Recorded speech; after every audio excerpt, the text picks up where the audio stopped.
Hello, everyone. Welcome to the Richest Men In Town podcast. I'm Mike Freeman, and along with my good friend and co-host Tyler Gould, we're excited to welcome you to our little podcast project. Tyler and I are just a couple of middle-aged husbands and dads driven to live our best lives. We want to be better every day, so here we'll be sitting down with great people. Not famous people, but great people that we admire, to learn their secret to living the rich life. Probably not the rich life you're thinking of.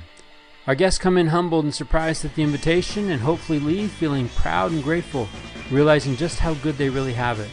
So pull up a chair, stay a while, and raise a glass with us as we toast our guests to the richest men in town.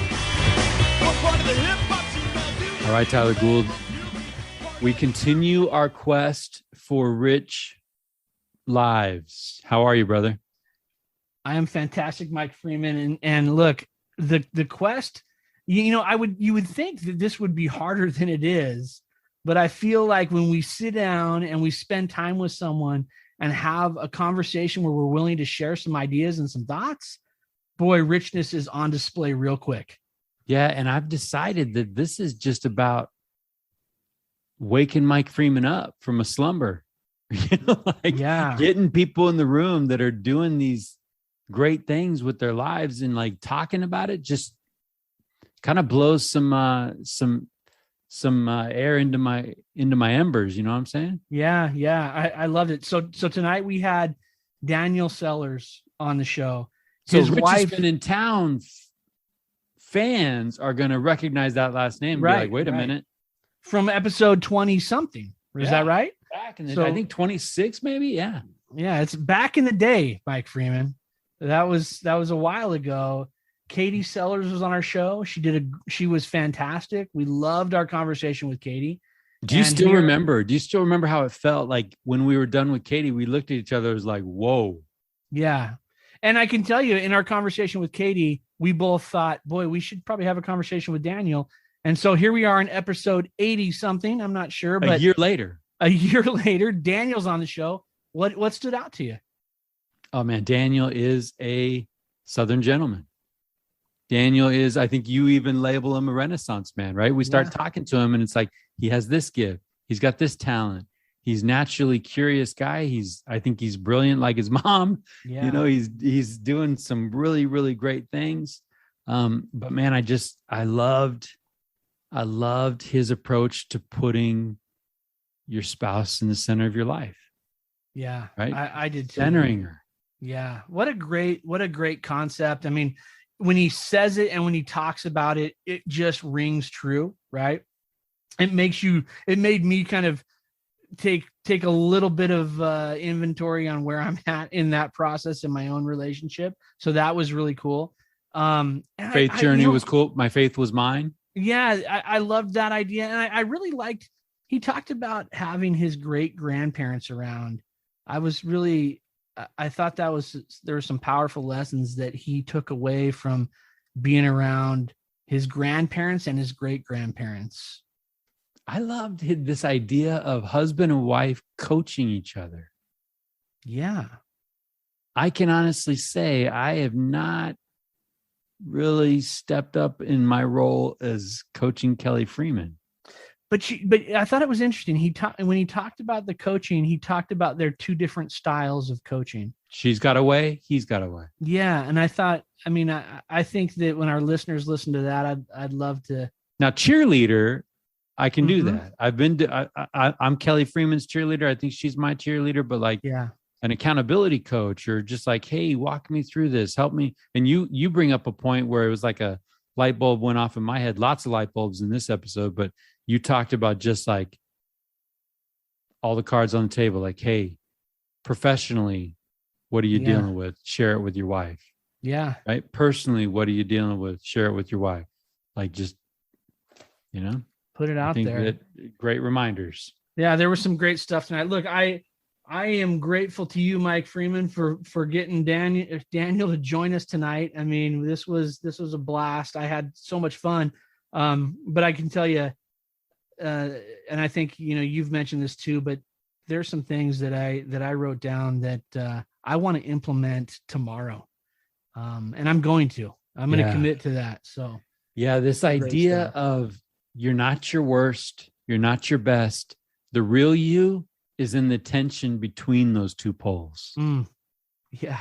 Chew on that for just a little bit. And that will give you a little glimpse into the depth that Daniel Sellers brings to the Richest Men in Town, right? Yeah. Yeah. What a great night. You know what? And hey, starting tomorrow, throw those jeans away, brother. Yeah, it's all khakis moving forward. A real Southern gentleman, right? Looks it. Yeah. Always brings home some flowers, dances with the wife in the kitchen. Dressed to the nines all the time. Looking sharp. Daniel Sellers, you were a master teacher tonight. To our listeners, thank you for your support. To Daniel, thank you. To the Sellers family, thanks for the way you're living your lives. But man, if we could take out a piece of paper, if we could listen to Daniel Sellers and take a few notes and apply some things, we will be better. And once we're better, we are in a position to help make our world a little better, right? The people around us a little better. We can be more intentional, be more present as husbands, as parents, as spouse. So to Daniel, thank you so much for the way you're living in your life. And we appreciate you giving us a glimpse into what your life looks like. To everybody in the town, enjoy this episode of The Richest Men in Town featuring Daniel Sellers. Tyler Gould, we are at an interesting point in history because I turned on my phone. No, correction. I turned on my laptop. Instagram is not on my phone. Turned on my laptop and had an email from Instagram. And guess who invited me to follow her? Gwendolyn Gould is on Instagram. Yeah. I hope I'm not getting her in trouble. No. This was a very clear compromise on our part. Okay. So 7th grader. See, it's an interesting thing. Like my oldest daughter's 21. And for all of our kids, none of them we didn't give anyone a phone until they were in 7th grade. All right. And it was a little more separation from home, further away, communication. That was our thinking. But my oldest, it was like social media was locked down. Like you don't get it. I think Sydney got Snapchat and Instagram and all that stuff when she was like 17. Like we were like, no. And of course, I still think Snapchat's of the devil. I don't have it. Yeah, right. And I don't either. And so she's like, but Sydney was just like, okay, Father. Yes, Father. Okay, Father. You know what I mean? And then Quinn comes along and I'm like, all right, social media. All right, 15. Okay. Abby comes along. I'm like, all right, 14. Gwen comes to us and she's like in 7th grade. She's like, she comes home from school. She's like, Dad, I want Snapchat. I'm like, whoa. Nah, dude, Snapchat's not happening. And then she goes to, obviously, you got to go to both parents. Because if you could pit one against the other and have both parents go to the gladiator ring over it, then you win. But so she goes to the other one and I can just see Ricky's face as she comes to, well, Tyler, Gwen asked me about Snapchat, right? And then you guys have to get into the back and forth. Yeah, it went more like maybe this. It's a unified front. Well, it went like this, Tyler. Gwen asked me for Snapchat, and you better have said this. It went like that, right? So, but we were unified. We both defaulted to the no, and so in order to compromise, no on Snap, yes on no Insta. On Snap, yes on Insta. With all the similar caveats that we have to be friends and blah, blah, blah. And look, the beautiful thing is, about Gwendolyn is that who are the first people? It's so funny, dude. All these people that are texting me today. I get a text from a friend of mine who lives down in St. George. He's like, am I reading this right? Gwendolyn Gould is on Snap or is on Instagram? I go, yeah. Did she friend you? He's like, yeah. I'm like, okay, here we go. Love it. So, yeah. That's exciting, man. You got some exciting things happening. So in addition to Gwendolyn joining the Insta world, Quinn Gould, big news. Quinn Gould, big news. He is leaving on November 18th to Brazil, man. So he's originally assigned to Brazil, reassigned to Colorado, Colorado, Wyoming, right? Yeah. Fort Collins, Colorado, I think is the mission. Yeah, that's it. And right. he had been hinting, but it was like reserved. You guys were like, not going to get our hopes up. If it happens, great. If it doesn't, boom, it's happening. It's happening. He has his flight plans. He leaves on the 18th. And here's the great thing about it, right? Here, I'll tell you this. And he's about halfway, right? He's got about a year left. I used to tell people when I served as a bishop for our congregation, when they would come in and they would be released from a calling, right? And they would be devastated by that. And I would tell them, I'm like, this is, as a bishop, this is one of my favorite moments right here, watching you be devastated. And they would say, thanks, but yeah, thanks. Right. But the reality is, if you feel that way, man, you probably poured your heart and soul into that. Right. And I was talking to Quinn the other night and I said, how are you excited? How do you feel? And he said, I'm excited, but I'm sad. I'm really sad that I'm leaving this mission. And I'm like, yeah, that's what I'm talking about. Right. You do it the right way. And you feel like, gosh, I don't want to leave these people and all that other good stuff. So good. It's all good. You know what? And we gotta put Quinn Gould out there, maybe in the town or something, because anybody that has an opportunity to listen to this young man is gonna want to know a little bit more about his message. I mean, Quinn Gould is doing fantastic things. I've seen a couple of videos, and it's just like, yeah, man.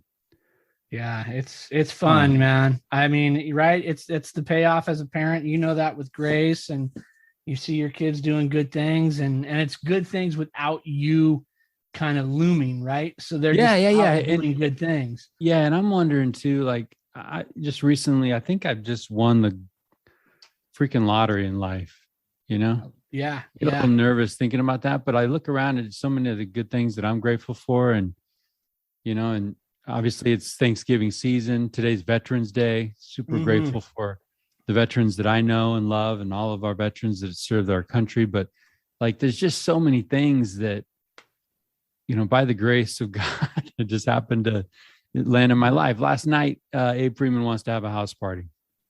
Oh, nice. Right. So he invites 10, 15. Those 10, 15 invite a couple. And pretty soon, I mean, it's 8:00 and the tarp's coming out for Pepsi Pong, and Kelly and I are like, all right, we're gonna skip out for a couple of hours and disappear, right? But I mean, here are these kids, and there's probably 30, 40 kids, and as far as I know, nothing illegal, nothing against the Freeman. There might have been Cheetos on the couch, but nothing, against the Freeman family creed went down last night. And I'm just thinking, would you be doing that? Well, there's a couple things that are really interesting. One is, didn't we talk that the Gould family creed was no Cheeto fingers on the couch? Yeah. So that's crazy. But so that would have been a big deal in my house. But the second thing is, I mean, how funny is it that, and I mean, funny good, right? That your son comes to you and says, I want to throw a house party. I mean, I just think of where I was at that age, and if I wanted to throw a house party, there would have been no discussion with a parent. There would have been a lot of a lot of shady things going on to make that thing happen. So I just think it's great, I think it's great. It is great. And again, no credit here for anybody running around with last name Freeman and pressing people, because I don't know what I'm doing. Well, you have some, I would agree with you on the lottery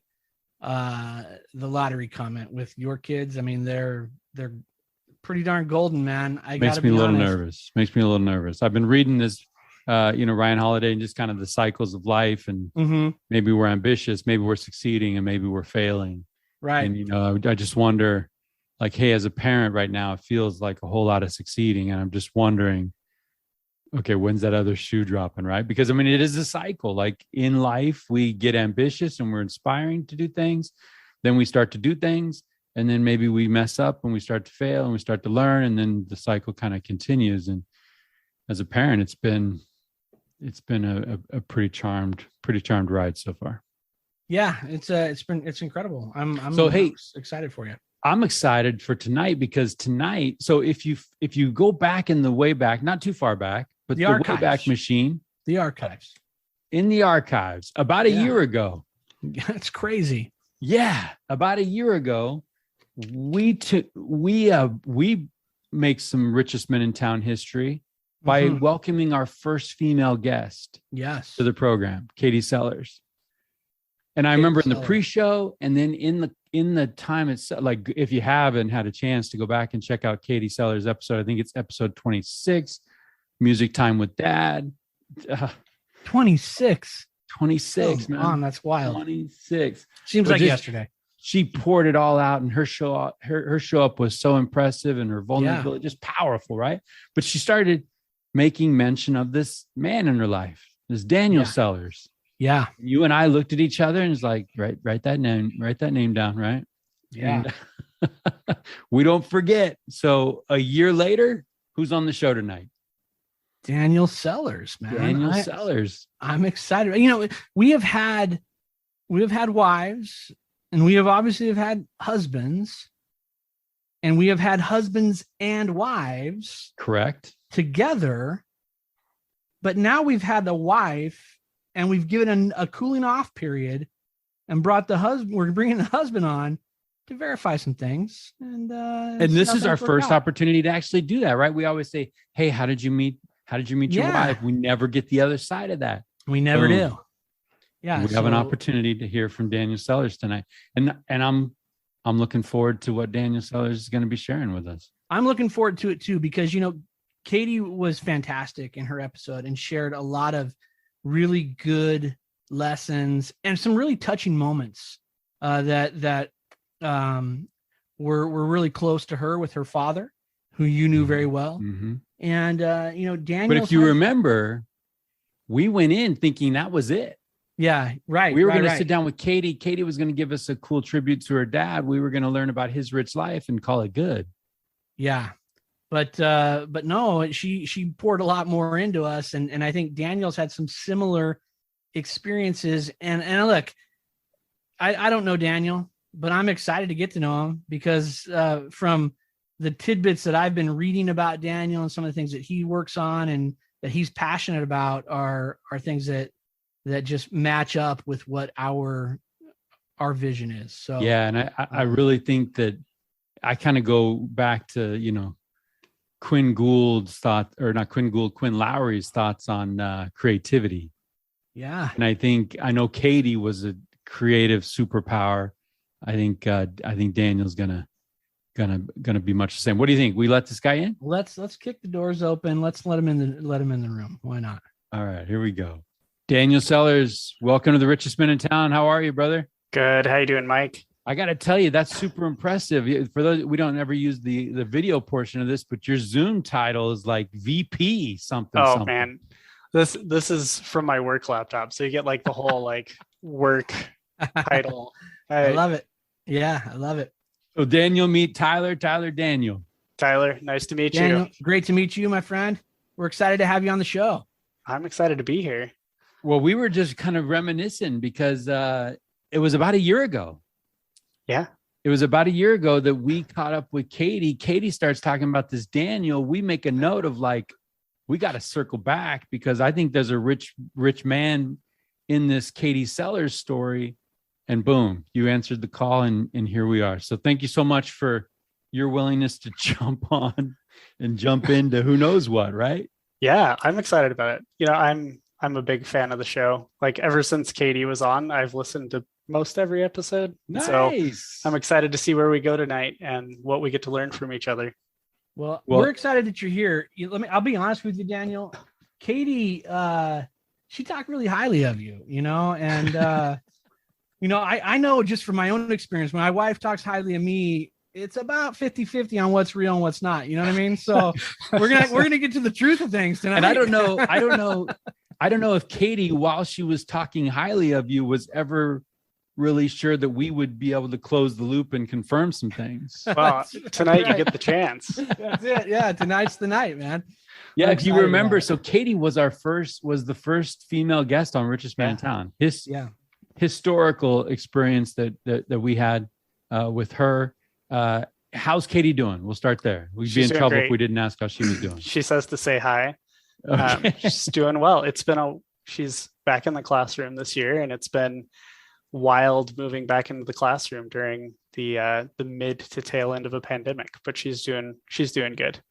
Oh, that's exciting, man. We're glad that life is sort of getting a little bit back to normal, right? So that's good for you guys. That's awesome. Yeah, knock on something, right? But yeah, we'll take it.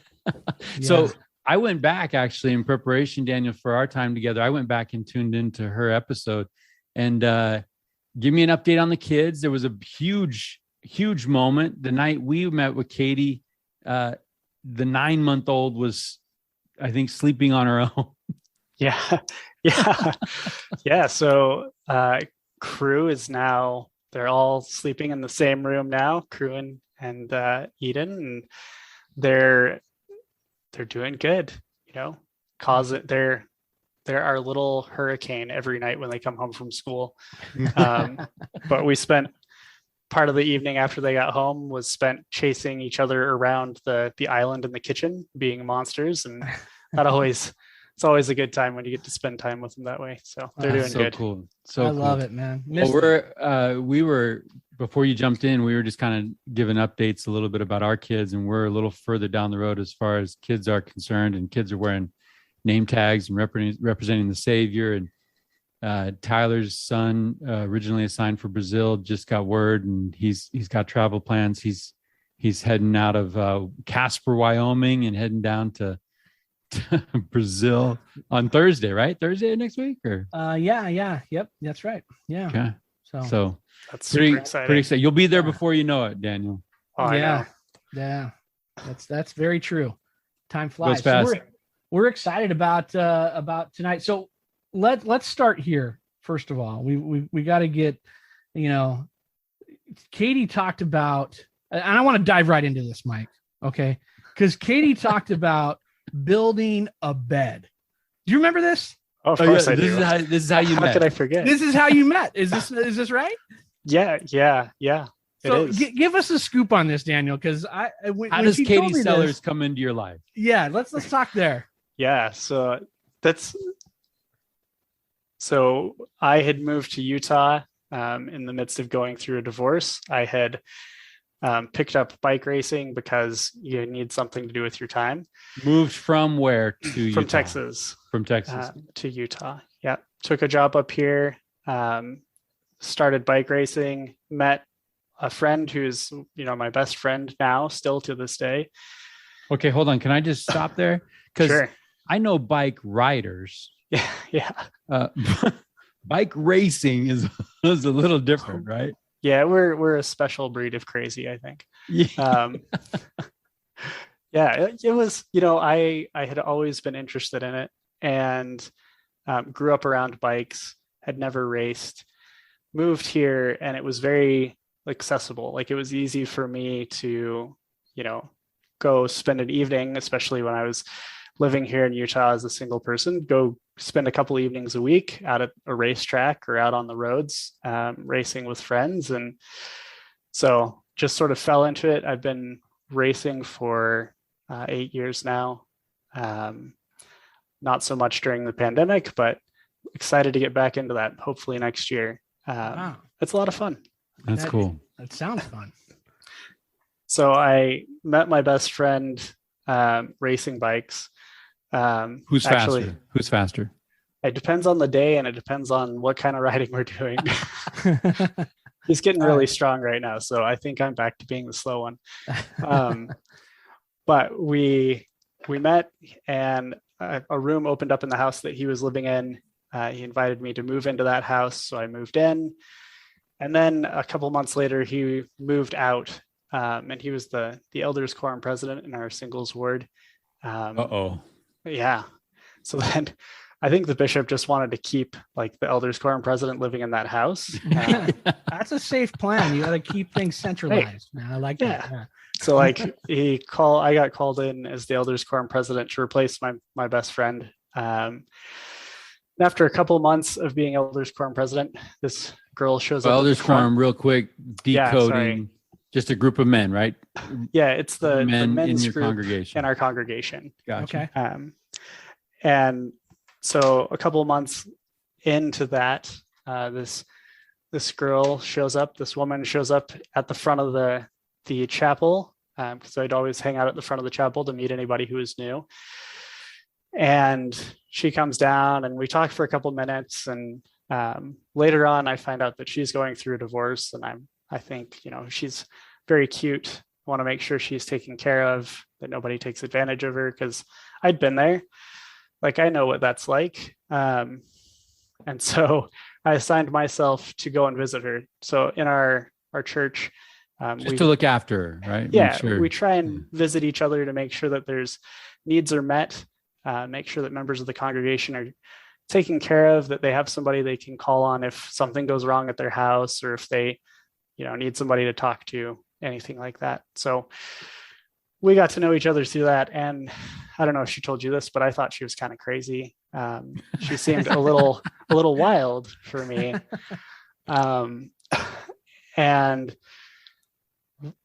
there's a thing that I did. I would invite everybody who I was assigned to visit. I'd invite them over to my house every couple of months to just have dinner and hang out together. And we wound up hanging out together, and all of the other women who were in the singles ward started asking like relationship advice questions. And Katie was sitting on one side of the room, and I was sitting on the other side of the room, and we just were giving the same advice over and over again to them. And Katie, like the week of this gathering, had moved out of our congregation to another congregation. And so as we're sort of going our separate ways, she's like, "Hey, I need a bed. I lost my bed in the divorce. You know how to make furniture. Would you like to help me make a bed?" And I was like, yes, I would. Because by this point, like, I no longer think that she's wild. I think she's cute, and I think there might be something there. And so we spent, I think it was from like October, late September through the beginning or middle of November, meeting up on weekends on Saturday at my buddy's house who had a shop, and building this bed. I think, Daniel, this is a great way to start a relationship, because here's the thing. I have spent many a Saturday building IKEA furniture with my wife, and typically it ends very badly. All right. We disagree on how this should be assembled. All right. Every time. So I think that going in early and getting this construction out of the way is great. So, all right. I sorry I interrupted. And you're fabricating, like, the IKEA thing is someone has made it, and you're just reassembling it. Yeah. This is like, I'd like to design it and build it and be working with power tools. I feel like there's something really impressive there. Like, I've got that little Allen wrench, right? For the and things are going south, man. So all right, I'm impressed. Keep all going. These extra parts, all those extra, right? It's crazy. Yeah, you always end up with some extra parts, and all these Finnish or Swedish, right, instructions, or I don't know. Right. Yeah. So like, we spent a couple months hanging out in a wood shop as the winter was starting to turn in Utah, building this bed. And I had rebuilt a motorcycle. So like, when we went to go shopping for wood, I showed up at Home Depot on a motorcycle, and there was all sorts of stuff. All right. Bike racing, motorcycle, can build furniture. All right. Yeah. I'm glad. It's impressed. I'm impressed. Yeah. Right, here's the thing. Like, I'm thinking, I just had this conversation with somebody. It went something like small engine repair is on the list of every man should be able to do this. And then as I threw that out there, the room turned to me and said, "Can you do that?" And I said, no. I cannot do But this. you can now say you know someone that can. Yes. There you go. It's true. Yeah. So we finished the bed, and like, as we're finishing the bed, I think it's like a couple weeks before Thanksgiving, and Katie invites me to go to Friendsgiving with her. So we go to this Friendsgiving, and on our way driving from Friendsgiving to like where the whole group was going to go watch a movie, she turns to me and she's like, "What is this? Like, what's going on here?" Ah, I like it. Because I like so far, you're doing very well matching up her story, just so you know. Oh, Yeah. yes. Yeah. we actually practiced this before tonight. But yeah, so there was, well, I'll step back a couple because she might have left this out. So like we finished the bed, we assemble it in her room, we put the mattress on it. We both, you know how like in mattress ads, everybody like falls backwards onto the bed. Yeah. We'll fall backwards onto the bed and we're laying there, and then we look over at each other and immediately both stand up, and I'm like, all right, I gotta go, and take off. Because Katie's still going through her divorce at this point. Right. And so like it's a gentleman thing to do. Yeah, I was, raised to be a gentleman. So like she didn't know anything about how I was feeling. And I had stopped dating at the end of October because I was like, until I date Katie, I'm doing a disservice to anyone else that I date because there are feelings there. And I'm not going to resolve them until I find out what's actually there. Mm-hmm. So around middle of November, we're going from Friendsgiving to this theater to go watch a movie with a bunch of people. And she turns to me as we're driving and she's like, what's going on here? Like, what is this? Are you interested or are you not interested? And I was like, oh, no, I'm interested. And when the time's right, I'd like to take you on a date. And she's like, okay. And I knew that there was a queue of other men interested in Katie. Right. And so this is Utah, right? This is Utah. Right. And Katie's beautiful and talented and just like a wonderful, wonderful woman. And so like I knew there was a queue, and I knew that I wanted to be at the front of that queue. And so I followed that up with, and I'd like to take you on your first date when you're ready. And she was like, okay. So then we waited till supposed to be January. Wasn't January. I wound up taking her and her roommate out for burgers because the night that was supposed to be our first date, when her divorce was supposed to be final, wound up divorce wasn't final. Her roommate lost her job. So I was like, all right, let's go. We're all sad. We're going to go eat hamburgers. It's the perfect solution. That is a good solution for sadness. Yeah. It is. Right. And that was kind of how it all progressed. Eventually we got that first date. And then it happened pretty quickly. We both had been around each other for a while. We knew how we felt. It was first date, first kiss, first I love you. And then I think Katie would have been happy if it had been like first proposal. But it took me a little longer because I was still nervous, right? Mm-hmm. I'd been through this before. I'd been married for 5 years before. And I was scared to jump back into that. And so it took me a little bit longer, not a lot longer, but a little bit longer, a couple months. And then I was ready to go for it. So we're going to be with you. We're going to be with you. And we're going to dig into a little bit of these things, but we believe in hinge moments. We believe in these conversations or these moments where life presents us an opportunity and changes everything. Was there something looking at that hesitation? Was there something looking at that fear? When did you realize, okay, Katie's it, let's go, green light? Yeah, that's a good question. I think I knew well before I actually was courageous enough to go for it. There were lots of little things. We had similar opinions about how a relationship was supposed to work. We were able to work on a bed together. Like you said, like it's hard enough to build IKEA furniture, right? Yeah. We knew that we could work on projects together, and like life is a project together. And that's, if you can do that, if you can build some furniture together, you can definitely build a life together and raise kids together. Not to say that we always get it right, not to say that we are always in perfect sync, because we're not, but like I knew all that. I think one of the hinges was we went to, I had some very strong spiritual impressions on a date that we went on to the temple. For those of you who are not members of the Church of Jesus Christ of Latter-day Saints, the temple is a place that we go to learn deep spiritual truths, to gain knowledge from God. It's a place of meditation and prayer. So we went on a date there, and I felt some really strong impressions about the relationship that I would have with her. And that was, not right before I proposed, but it was another one of those little added weights on the scale that tipped it in favor of doing that. Oh, I love that scale. I love that, right? Another thing, and eventually tip it over.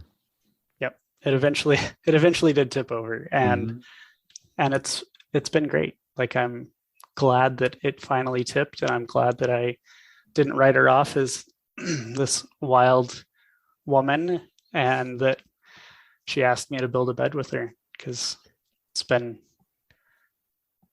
been great progress ever since then in a lot of ways. Is that bed still around? Yeah, we still sleep in it. It's upstairs right now. Built to last. I love it. All right, just wanted to check. Yep.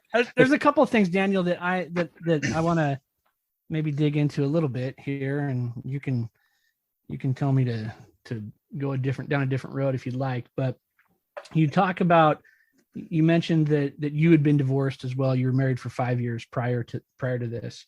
And then you talk about that moment where you're sharing relationship advice in this group of people. I'm curious about that experience in your previous relationship, and how that impacted your thoughts of relationships moving forward. Yeah, that's a good question. Whenever you go through a divorce, your perspective on the world changes and shifts.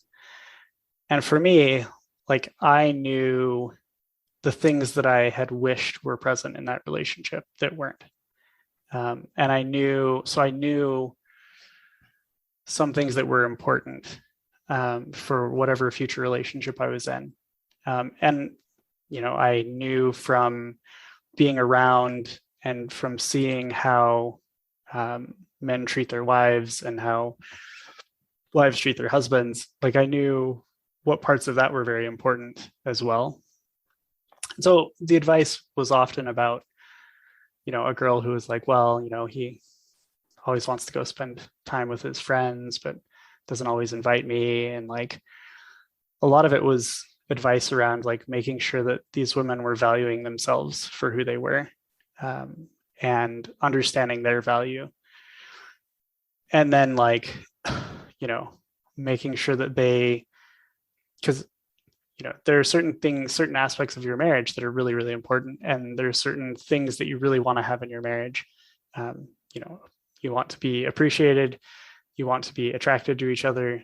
Not intentional that these are all A's, but you want to be like cared for and nurtured, have somebody who you can go and like just cry on their shoulder when you need to. And so a lot of Katie and I's advice in that situation was about that, making sure that it was somebody that you respected and who respected you, making sure that you were loved equally, because those are all like really, really important things.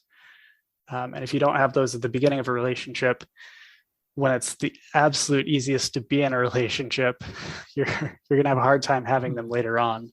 That's a great point. Yeah. And was that an intentional process, Daniel? So as you grieve the loss of the first marriage, right, of that relationship, is there a place of inventory, of even, dare I say, like autopsy, and be like, because I recently read something, and we'll put it in the notes. It was a post of like this woman basically stated the "I will never agains" in my life, right? Like she was drawing line in the sand, and it's like, I will never be in a relationship where my presence is tolerated and not wanted.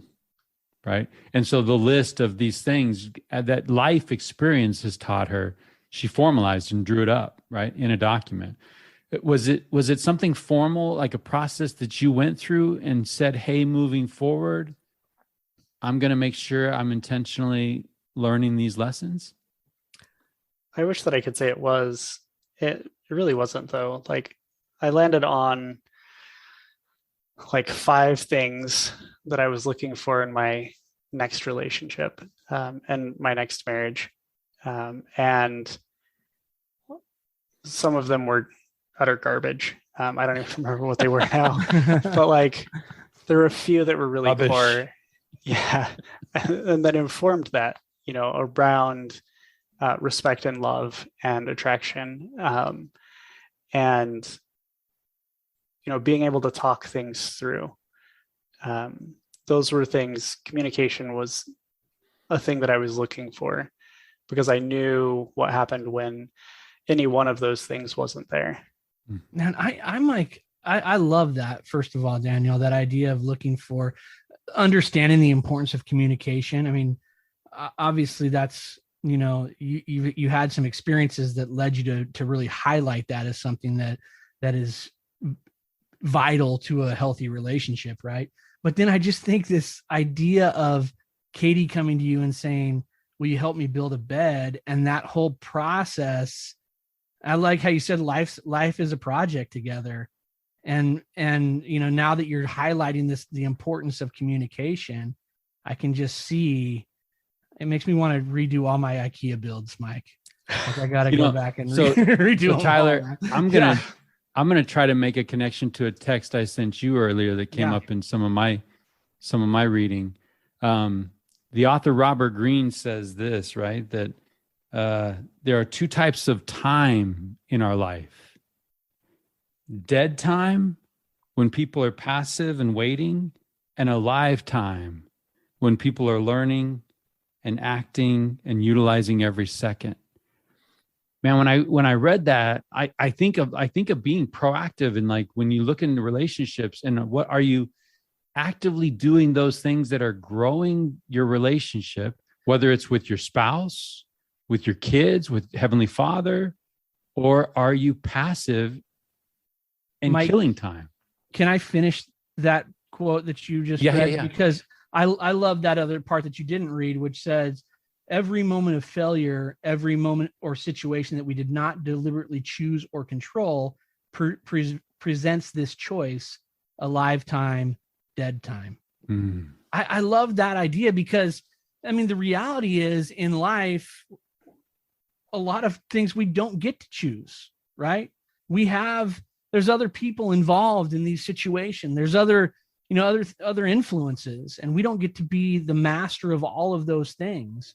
And so when those things impact us and things go sideways on us, we have that choice. And I like what you said, Mike, about that autopsy, right? Taking kind of inventory. And I like your answer, Daniel, that I identified some things. Some were throwaways, right? Rubbish, whatever. But there were some core things that I identified as key to success.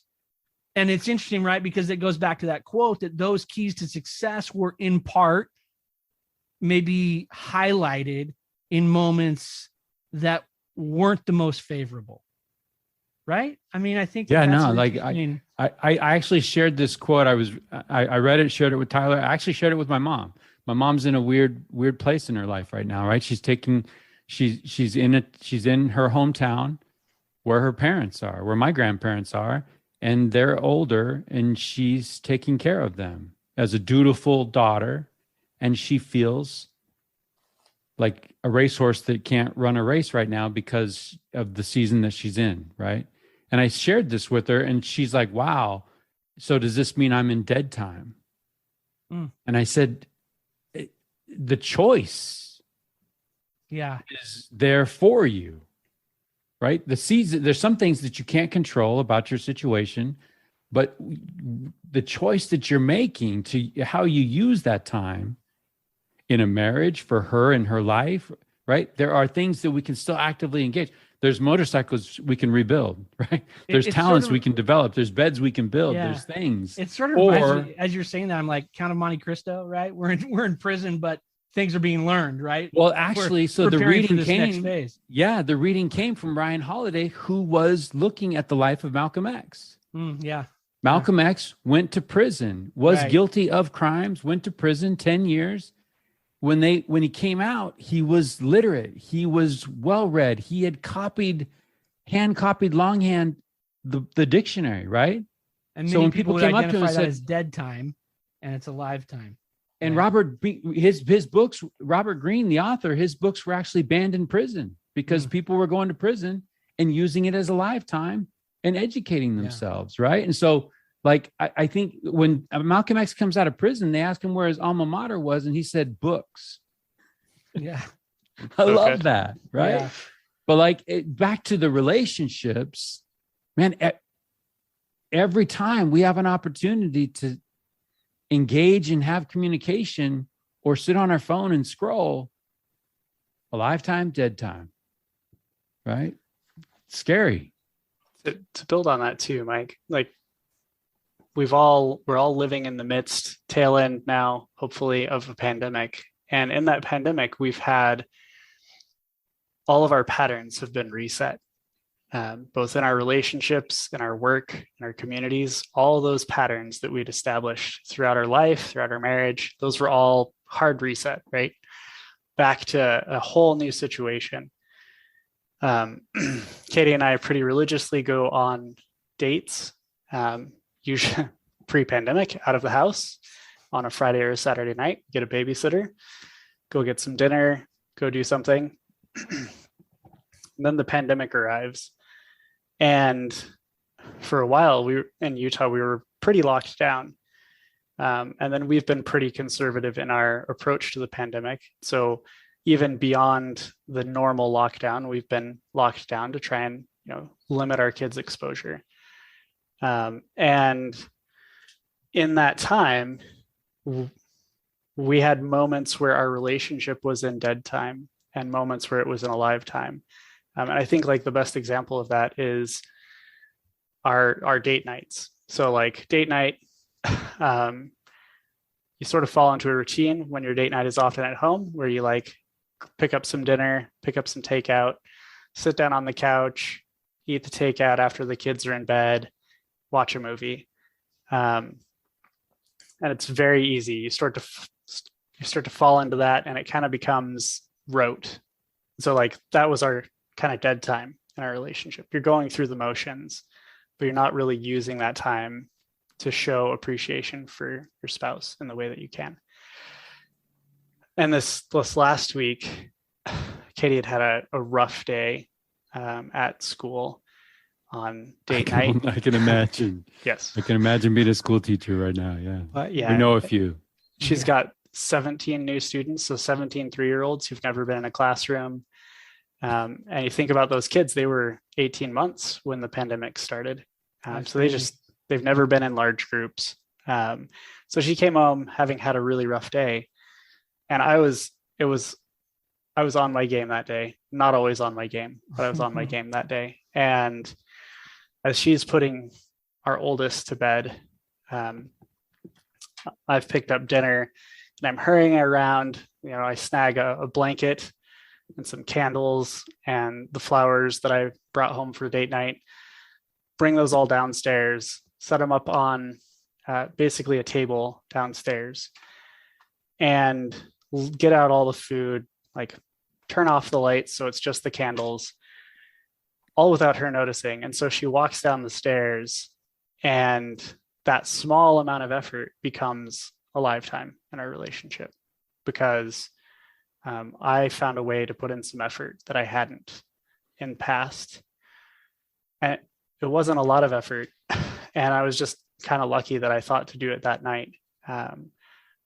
But I knew that she'd had a hard day. And so like building that environment where she could de-stress and relax and just be part of a couple, that was really good for our relationship, really powerful for our relationship. So like alive time, when you put in a little effort, dead time, when you sit down on the couch and just watch a movie. I'm not criticizing sitting down and watching a movie. Sometimes it's the right thing to do, and sometimes that is your lifetime. Sure. But there's But so how much much that you can do.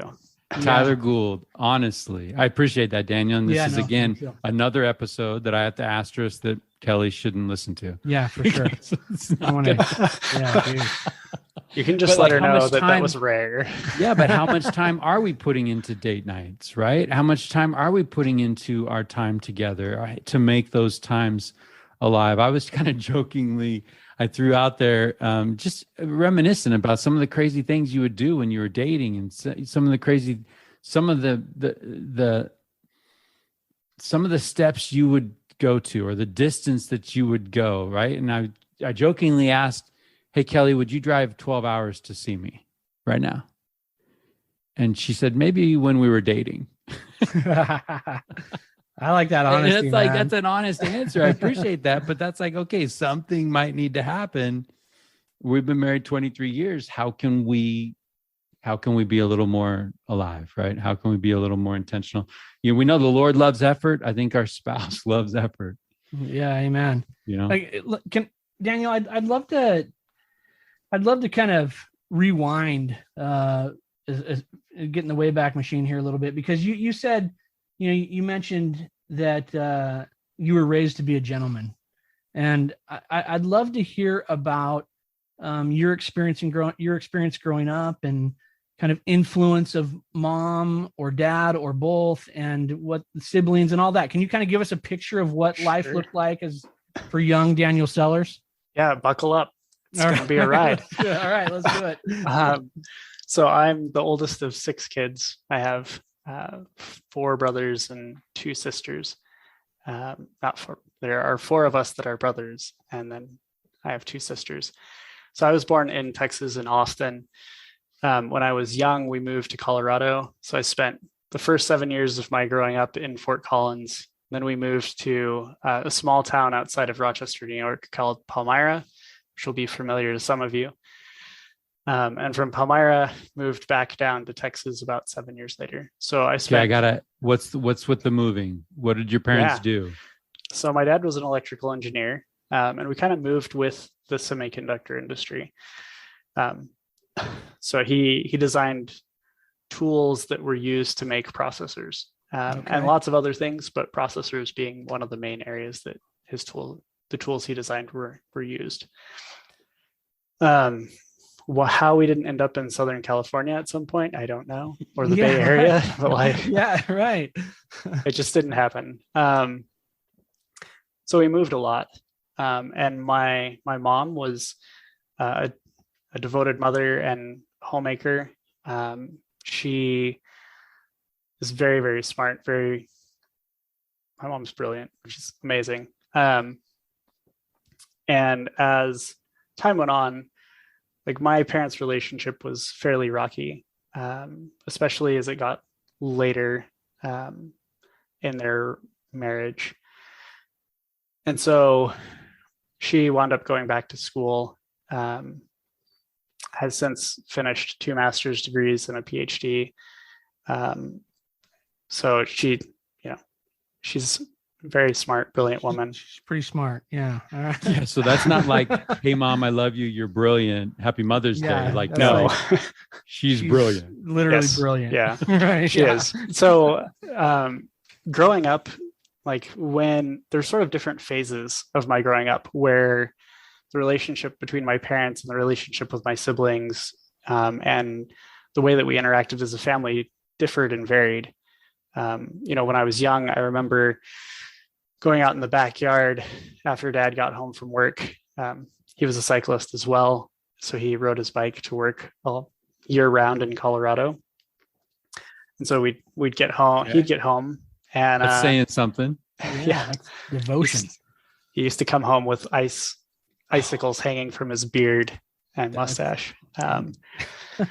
So we would, after he'd come home, like, I remember going in the backyard and playing soccer with Dad, and just spending a lot of time with him, fishing and going on bike rides and all of those things. And as we moved around, that changed. His commute got longer, his responsibilities got greater at work. So there was less of those sort of idyllic child moments. My youngest brother is 17 years younger than I am, which is a fair bit. And so we really grew up in like very, very different homes with very, very different families. But it was good. Like it was a good childhood with, I learned a lot from both of my parents, both about faith and, working hard, doing well in school, all those things. Homeschooled, that's like maybe a useful detail. From first grade through college, I was homeschooled, which worked really well for me. Did not work as well for some of my siblings, but for me, it was great. And I loved it and was able to do a lot of things because of that I wouldn't have been able to do otherwise. So that was exciting and fun. So can you talk a little bit about those lessons that shaped that idea of being a gentleman? Do those things stand out to you? It's interesting because I think there's things that when I think about my childhood, there's things that were said to me by my parents that are emblazoned in my mind, right? They'll always be there, those lessons. And I think there's things that we just absorb, right? And we just kind of see it happen and it just becomes, oh, well, that's how you do this thing, even though maybe it's never said. And I'm curious in being around your parents and even your siblings, right? Because I come from a family of 6 as well. There's 2 boys and 4 girls. So we got the opposite thing going on there. But there's things that I certainly absorb from watching my siblings in different areas. So I'm curious, what are those? Are there things that stand out to you that help shape who you are? Yeah. So I think our family was really, really cool. That's the wrong word. It's going to sound terrible on recording, but hey, I like that. I'm intrigued. We had like a really interesting multi-generational family. So I knew all but 2 or 3 of my great grandparents. And in fact, some of my great grandparents lived into my like mid 20s. So I got to experience. That's a luxury. Yeah. And I got to learn from several generations of Southern gentlemen. So my dad's family is all from Alabama. My mom's family is all from East Texas. And so my grandfather, who was in the Navy on my dad's side, was absolutely a gentleman. He never wore jeans. He only wore like slacks. He hated jeans. Absolutely hated them. He was like a slacks and polos guy. I kind of love that. I mean, like I'm a jeans guy, but I kind of dig that. I can kind of get behind that. That's throwback right there. That's almost like that swimming upstream. Like that dude doesn't wear jeans. You say that. I was just thinking this the other day, man. I was driving. Okay, look, I'm going to go off here a second, but I was driving down the road and there was an older guy. He's probably in his, I would guess, mid 70s, right? And he's on a walk, obviously, enjoying the beautiful weather. And he was kind of dressed to the nines on a walk. I was thinking, man, I kind of dig that idea. Going out for a walk, I got no one to impress, but I'm going to look 100. I thought it was amazing. So anyway, all right. Sorry. That idea of sharp, right? Like I would love for somebody to say that Mike Freeman, he's brilliant. I'd love for somebody to say that. It doesn't happen. But sharp? I'd take sharp. Sharp, it would be an ultimate compliment. Yeah. Sharp and shooter. Someone calls me shooter. The, are you wearing that? Yeah, that's what I get. Is that what you're wearing? So I'm sorry, Danny. I'm going to distract us even more. So okay. I'll tell you I worked for NASA for a while as a contractor. Back before I moved to Utah. For those scoring at home, rebuilds motorcycles, designs furniture, worked at NASA. We'll come back. We'll circle back. I've just had a fascinating life, apparently. Yes, very rich. Yeah. Very appropriate. It's been all over the place, I think is probably like a better way to say it. Meandering. But one of my like minor disappointments in life was showing up to work at NASA and everyone wasn't wearing like a button-up shirt and a skinny tie and like a vest, right? And had like crew cut. Right? Yeah, it was no longer Apollo 13. It was like polo shirts and jeans, and I was a little disappointed by that. That's hilarious. But so my grandfather on my dad's side was in the Navy, and he was absolutely the epitome of a Southern gentleman. He served in his community basically till the day he passed away, hosting pancake breakfasts with the men's group in his congregation, and learning and studying. My great grandfather on my mom's side, he married his wife early. It was World War I. It was the Depression was when they got married, and he gave great advice. Like some of the best relationship advice I have is advice that he gave. And one of the things that he always told me and anyone else who would listen is always bring your wife flowers. Just do it for no reason. Just bring her flowers. I had these great examples. As I was growing up, my father would dance in the kitchen with my mother. Yeah, come on. Yeah. Yeah. So I love that. I had these great examples of being a gentleman, opening doors, scooting in chairs, saying yes, ma'am, and no, ma'am. That one comes from my grandmother, who drilled us every summer when we were at the beach with her on yes, ma'am, no, ma'am. So like it sort of came from all sides. I grew up with that, like all of those influences in my life, and that sort of formed me into the gentleman that I was when I met Katie. Man, I love that. I really love that idea of we're losing that.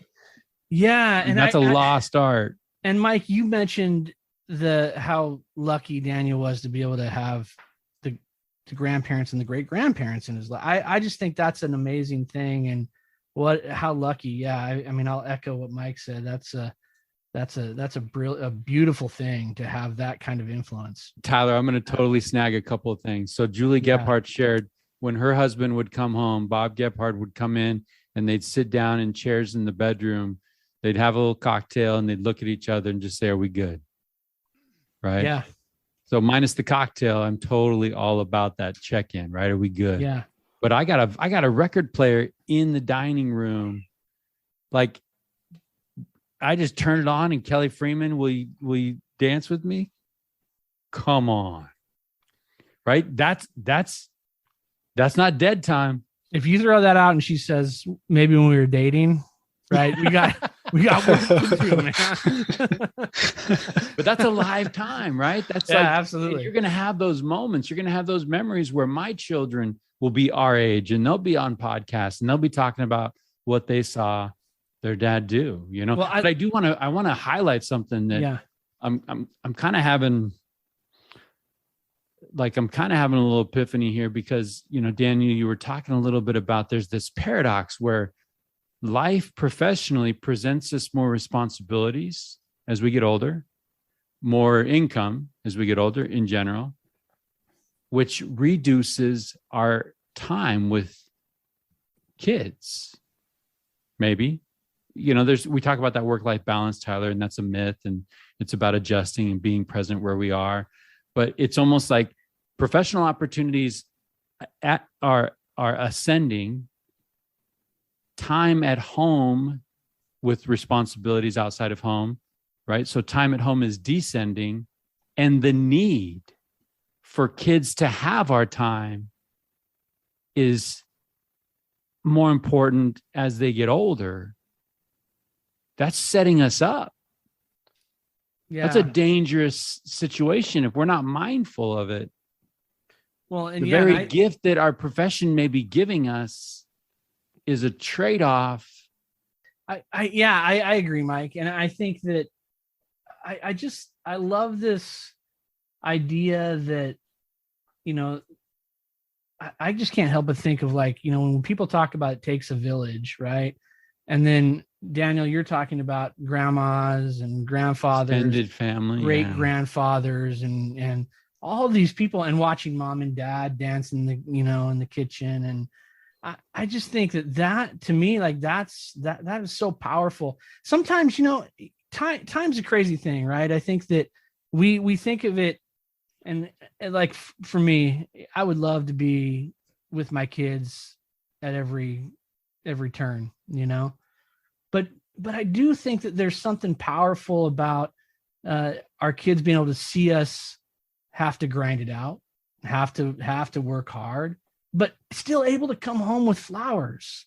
Do you know what I mean? Like that, to me, like that's such a powerful thing. Like, dad's been gone all day, and he's been, it probably hasn't been easy all day, and yet comes home with flowers. I just think like that advice, always bring your wife flowers, is profound beyond what it just the words that are that. But it's one of those value sentence. Added. It's right? One of those value added things, right? You're going to do this one little thing, but what if that one little thing wins her heart, models for your kids how to be that gentleman, right? There's a whole lot of things that go into that one little thing. And I'm all about that. If you can show me, hey, do this one thing and you're going to have a million good things come from it. Well, and the beautiful thing is the lesson, like if right, Daniel, if we said, Daniel, tell us the lessons that you had about being a gentleman. It wasn't, okay, on Friday nights, they sat us down and they pulled out the chalkboard and they had diagrams and they were saying, you do this. No, it was just they're living life, and you're taking mental notes, right? And just saying, yeah, this is what a man does. This is what it is. I love that. I really do. I think that's powerful. And I've been married for a little bit. I don't remember a lot about our wedding day, honestly. I don't remember a lot about what was said, what was done. I do remember in my bones, I remember it being conveyed that she's a queen.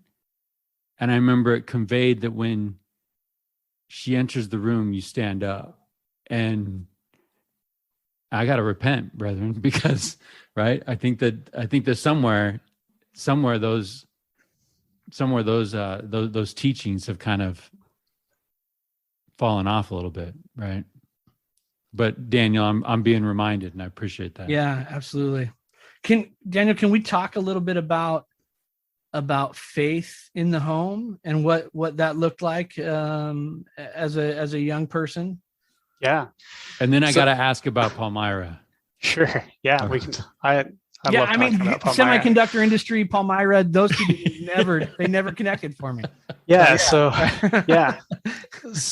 So my parents both joined the Church of Jesus Christ of Latter-day Saints when they were in college. My mom's mom joined the church before her, but none of my other grandparents ever joined the church. Some were fairly antagonistic towards it, at least when I was younger. Grandchildren heal a lot of things. And so my parents, I grew up in a very faith-filled home. I was thinking about all the little hinge moments in my life and in my faith over time. And one goes way back to when I was like 4 or 5, losing a bouncy ball that I loved. It was this blue bouncy ball, bounced off the porch of the house, and I couldn't find it. As they often do. They do. Mm-hmm. They have a tendency to do that. And my mom encouraging me to pray with her, and then getting up from that prayer and her walking over, bending over in the flower bed and picking up the bouncy ball and bringing it back to me. So like our faith was very real and tangible. And there were small, tiny miracles that stand out for me to this day that happened in our lives.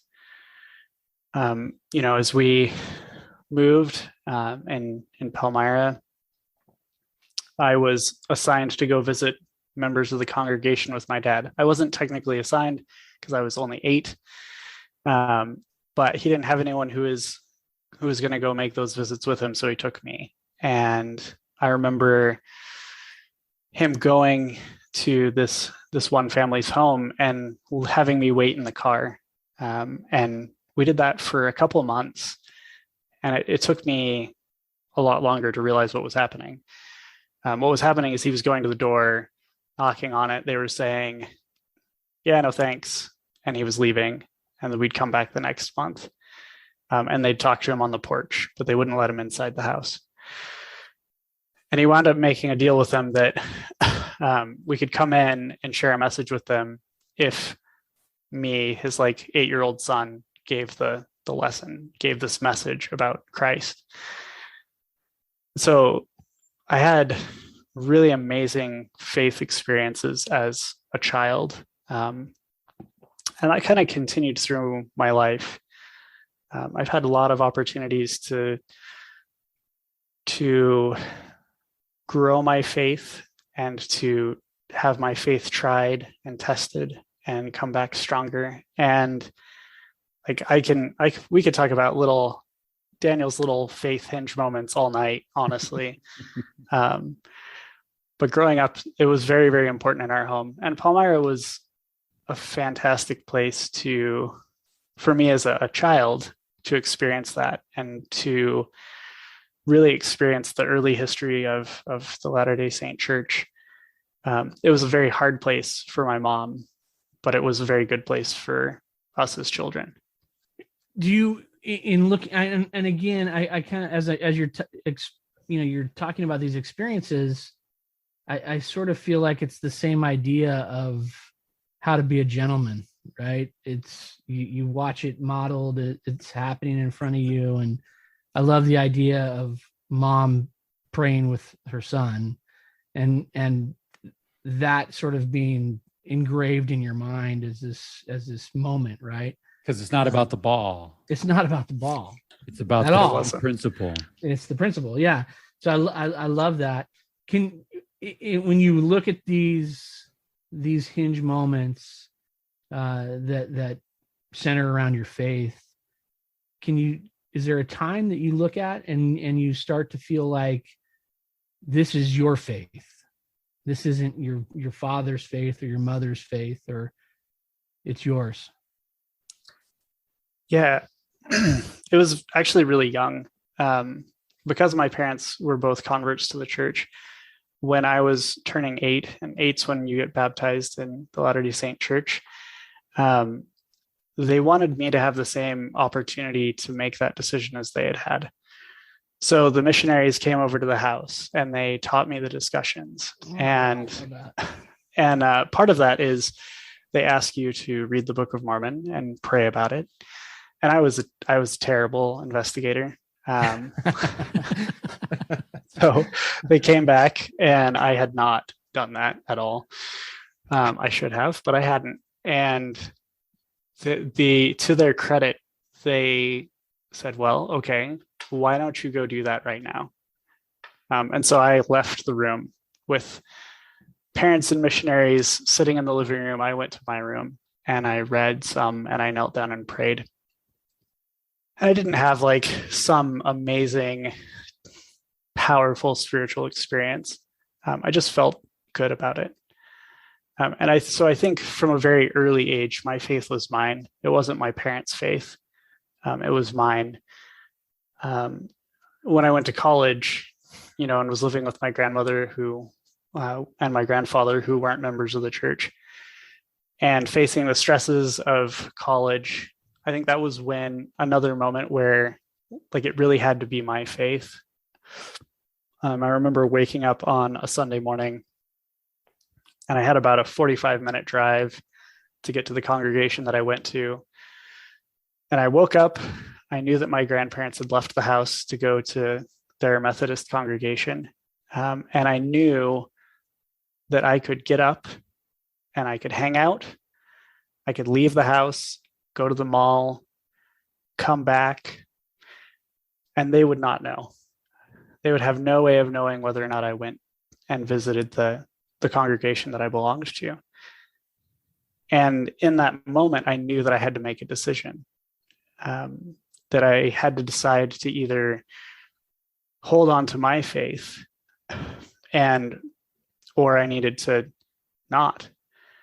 And it was like one of those very strange moments where you have like all of this lucidity, and you know that like not only do you need to make this decision for that day, but that by making it for that day, you're going to be making it for your life. And you feel the weight of that in that moment. Yeah. And I felt that weight, and I got up and I got dressed and I got in my car and I drove that 45 minutes. And if that faith had not been mine at that moment, it certainly was afterwards, but I don't think that I could have made that decision in that moment had that faith not already been mine for a long time. I love that idea. And I love that, Mike, you point out the weight of that decision, right? It seems like such a basic decision, right? I'm going to go to the mall or I'm going to go to church, one or the other. So Tyler, we're 20,000 downloads, right? Yeah. I think we're 80 something episodes in, and this is not our first time we've talked hinge moments. Yeah. But I'm actually having this thought of like, when the hinge moment presents itself, we talk about that moment where everything changes, but when the opportunity isn't taken, the hinge closes a door. Yeah. Right. So if Daniel in that moment goes to the mall, just does whatever knucklehead stuff Daniel would do instead of going and worshiping in that congregation, that door closes. Yeah. And Daniel takes another path, and Daniel maybe even becomes something different. Now, doors can always be reopened, right? We can make changes. Right now, the pen is in our hand. So we're not saying some fatalistic, destiny kind of moment, but man, you felt the weight of it. You felt like, hey, this is forging character here, right? Like I'm developing who I want to be here, and this one decision is a big piece of who I want to be. Man, that's powerful. And I'm really grateful that in that moment it was so clear, because that is a moment that I have reflected on many, many other times in my adult life, because it really was like, I knew it was a pivotal moment in the moment where it was happening. And that has allowed me to not make that decision over and over again because I made it that time. That's a great comment. I think, preparation brings clarity. And I think that, you mentioned all of these small miracles throughout your life. I mean, to me, I feel like that's the preparation, right? If we can see those things and we can recognize them for what they are in the moment, great. But even in the rearview mirror a little bit, we can say, gosh, this happened, and we can compile, right? Maybe it's this spiritual to-do list, right, Mike? And we can say, hey, this is it. And then to get down to this one moment and have that sort of clarity because we've done the work over time. And I think that preparation and the work, that clarity, right? And the work has been supported. Yeah. I love the intentionality that you were raised with. Yeah. Hey, Daniel, you haven't done your homework with the missionaries.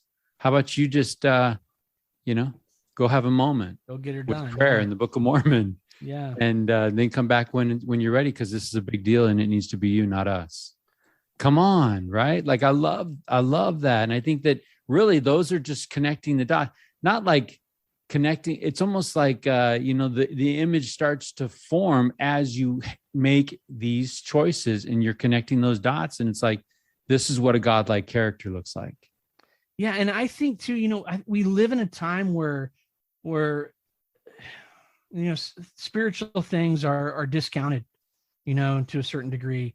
And I think regardless of what your affiliation is with any denomination, I think it's important that you have this ability to recognize something bigger in your life, right? So when it comes to this moment of decision that we can say, gosh, these are the experiences I've had, and this is the direction that I want to go or I want to maintain. Right. I just think that there's a lot of work that goes into that. And sometimes the work is just being able to look back and go, that was not me. Right. That was something bigger than me. Yeah. And I feel heaven's help in that moment. Right. Yeah, like absolutely. When Daniel says, I was just fortunate that things were so clear, I'm thinking great grandparents might have been in your ear, right? Or helping things out. Well, and I'm even thinking grandparents that you live with are at the Methodist congregation. Yeah. Right. You know what I mean? Like, to me, it's like my grandmother went to the Church of Christ. I never went to the Church of Christ with her, but I knew my grandmother was a God-fearing lady. Like, you know what I mean? Like, that's still part of it. And who knows, right? They may have Daniel on their mind in the Methodist congregation praying for their 100%. grandkid, like 100%. help him find his way, help him. And like, here you're at the crossroads of your life and the way is crystal clear. Man, if I could ask for one thing for my kids, it's that when you're at the crossroads that you have the preparation to provide the clarity. Yeah. Because if you're foggy, whew. Yeah, it makes that decision. You're like, you know what? Press hot dog on a stick. Here I come. Yeah, you know what I mean. Hey, Daniel, can I get kind of personal with you? And I don't know if I've ever asked this question, but we're members of the Church of Jesus Christ of Latter-day Saints, and we boldly testify and we share our witness with the world that Jesus Christ is the Savior and Redeemer of the world. How do you know that? Oh man, it's something that has slowly grown throughout my life. When I was young, I very clearly and powerfully believed in the Book of Mormon and in the things that I was taught.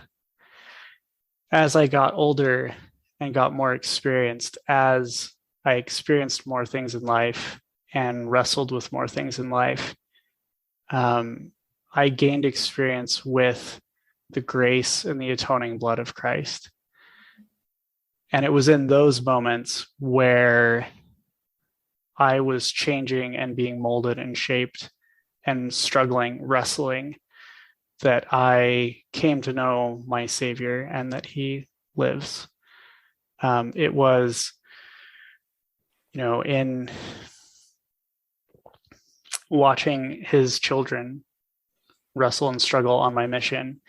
It was personally wrestling with things. It was in the midst of my first marriage falling apart, in the midst of a divorce, in sitting on wise leaders' couches and chairs and shedding tears. Those moments where I felt the closeness of heaven, those are how I know that Christ lives and that He is there, and that it is through Him that we can be changed and transformed.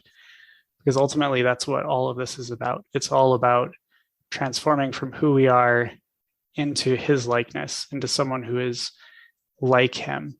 And that's, I didn't learn that when I was young and viewed the world through a black and white lens. I learned that when I was in the gray, wrestling with the gray, and learning to deal with the world in all of its complexity. Come on. Can I read this? One of our favorite words, Tyler, the wrestle. Wrestle. Can I read this one more time? Because I think every moment of failure, every moment or situation that we did not deliberately choose or control presents this choice, a lifetime or dead time. And I just think what you talked about is that, right? Making a choice to wrestle and to, and I love how you say that, in the midst, in the gray. I love that. I think that's a beautiful thing. Thank you. Can I share so I texted you a quote from Joseph Conrad earlier today, Tyler. Yeah. I don't like work. No man does, but I like what is in the work. The chance to find yourself, right? Like wrestling doesn't sound fun. No, right? It's like enduring to the end, right? But these complex issues and just the No, we all want it black and white, right? Yeah. We all want it crystal clear, but it's not. And people are complicated, and people are amazing, beautiful, and messy. And life is that way. Yeah. But man, if for those that have eyes to seek, you'll find him. And you'll find him in the midst of it. We've had people on the show say, in the middle of this just ugly, ugly thing, I see the face of God. Yeah. I mean, I can't help but think of Julie's comments, right? In the middle of her husband's illness and kind of things falling apart. She said that, she was able to find beauty and happiness. And I mean, that's a And I love powerful thing. I love the transform and the change, because that's what it should do to us, right? That's what it should do. We should allow this process to change us. What can I learn from this thing that I'm going through right now? So that said, Daniel, I'm sure you've had these conversations already, but for someone that's going through the beginning stages of their relationship struggles, and they see themselves headed down a path that they don't want to be going down, what would you say to that person? I think, one, I would say you should probably A, sit down with your spouse, and B, you should probably get in therapy, because you're going to be wrestling with some things you don't have the tools for. Change is hard. It's hard for everyone, and we can't do it on our own. And we often lack the tools to do it effectively. But I think alongside that, I think I would encourage them to really sit down with their spouse and figure out how they're going to center each other in their lives again. I think it was you, Mike, you were talking about how as responsibility grows, and you're forced to make trade-offs between your family and your work. And it's really easy to get into those trade-offs and think, well, I'm doing this for my family. And you really have to ask your family if that's what they want you to do, because they may not. This is through every career transition that I've made, as I've moved more into leadership roles and work. I always sit down with Katie and we talk about it, because we know that it's going to be a shift in that balance, a shift in those priorities. And if it's not the right shift, then it's not really worth doing it. As much as I might want to, because I'm competitive and ambitious, as much as I might want to go pursue a certain direction in my career, ultimately what matters is, am I able to keep my family centered and keep my relationship with Katie centered? And so I would encourage this person to sit down with their spouse and have a conversation about, how do we center each other in our lives again? When you're dating, that person's the center of your universe, right? You think about them all the time.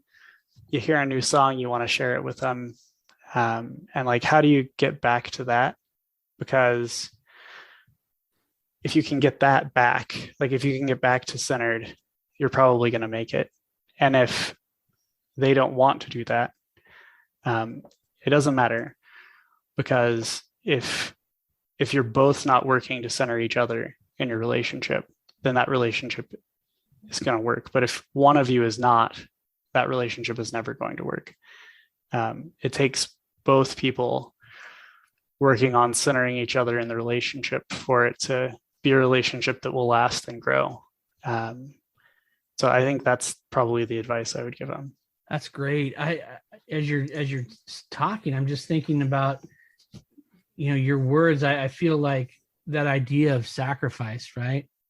That, hey, maybe this is what I want, but maybe it's not what they want. Man, that's a powerful thing.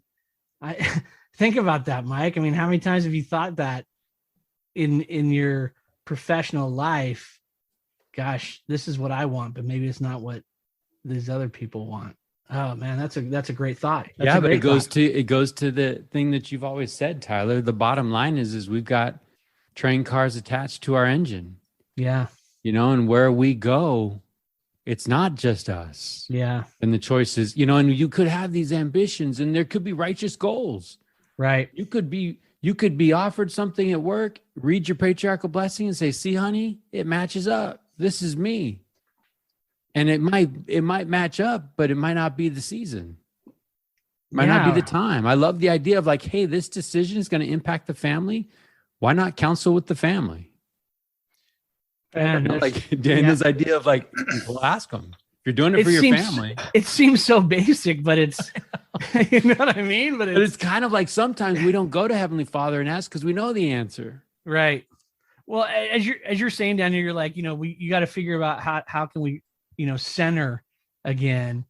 And I'm just thinking about your grandfather or your great grandfather's advice. Always bring flowers. Golly. Well, and I think of love that. It. I think a while back there was a conference address where, that potter's wheel. Mm-hmm, mm-hmm. And if things aren't centered, right, it's gonna get real messy, real quick, real right? fast. Yeah. Because I think the pace of life, I think we would all agree, seems to be going faster and faster and faster. And unfortunately, I think the older that you get, the faster this thing seems to be going. And I think too, it's kind of like that mountain climb, right? That climber, like the stakes are super high for us because of who we've attached, right? It's not just like Bachelor Mike Freeman running around messing things up. It's like, no, you have people sealed to you, and you have people that maybe look like, what's Mike doing? Yeah. I love that thing. That's great advice. Great advice. Like, I think part of it too is like having close, clear conversations about your goals and how they fit into your family. Katie has supported me 100% all the time in my career and in the things that I pursue. And we try and have those conversations about, well, I'm interested in this role. This is why I'm interested in this role. How do you feel about that? And when she was getting ready to go back into the classroom to teach, like we had that conversation, here's why. And because like, there's nothing better than seeing your spouse excited about things and excited about opportunities and life. And if you have those conversations about goals and see that excitement, then, you can find that balance. You can understand where their trajectory is headed and how to balance that with the family and how the family can support them in doing that. We kind of talk in our marriage, we talk about coaching each other. Katie's a good coach. She often tells me like where I need to improve and what areas I can improve in. And like, that's her coaching style. And my coaching style is finding the things that she's really excited about and getting her pumped up about it, and, getting her out there in the ring so that she can tackle it and go after the things that she's passionate about. Oh man, come on. Like, there's some substance to that segment, Tyler Gould. Like, I love that. I talk goals all the time at work. And I think that the challenge with goals is they're not clear to everyone. They're not clear to everyone in the organization. And, or even, when we're having coaching opportunities for folks that we work with, like, hey, where are we going with this? Like, what do you mean, where are we going? It's Thursday and I'm going to work, and tomorrow's Friday.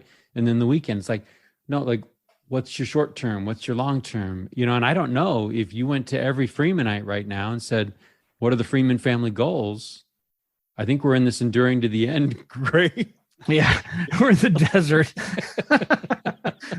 but you know what? I think to make it. I think that there's, and I was having this conversation with my oldest daughter, who is in a relationship, and we were just talking about this idea of,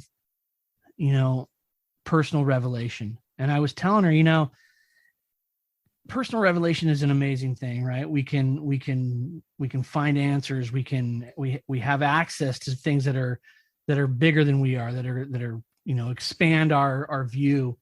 And I was telling her, when you're married and you're in that relationship built on the right things, there's something powerful about that revelation that comes with a husband and a wife united together, right? And I think that the reminder for me, Daniel, as you're talking about that is, just to bring that, who better, right?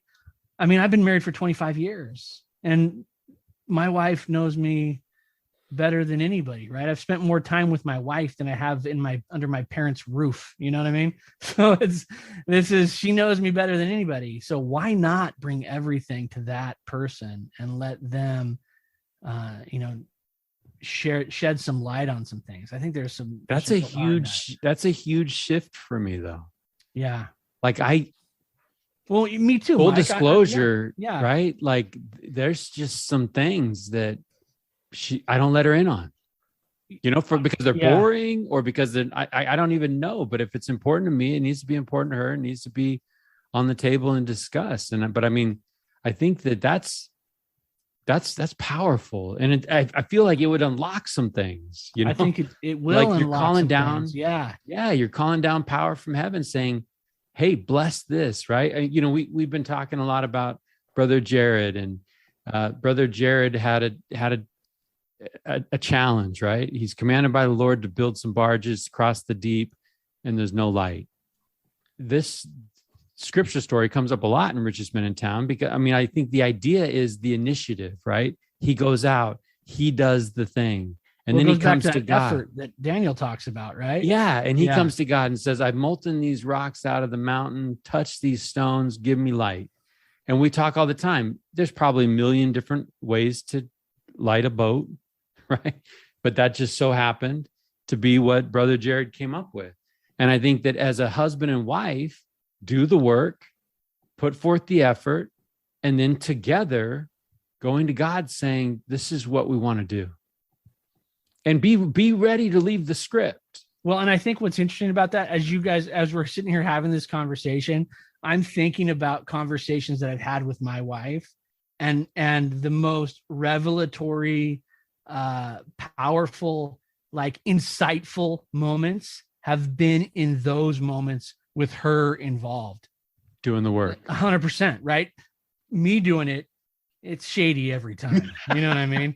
We bring her into the loop and things get done. So I love that, man. There's that. power there. There's power there. That's fantastic. I think we could have spent 2 hours just digging in that dirt. Yeah. Totally could have. I think that's powerful. Hey, before we leave your parents, how do you honor them?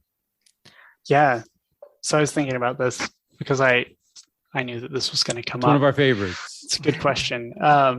It is a commandment still on the books.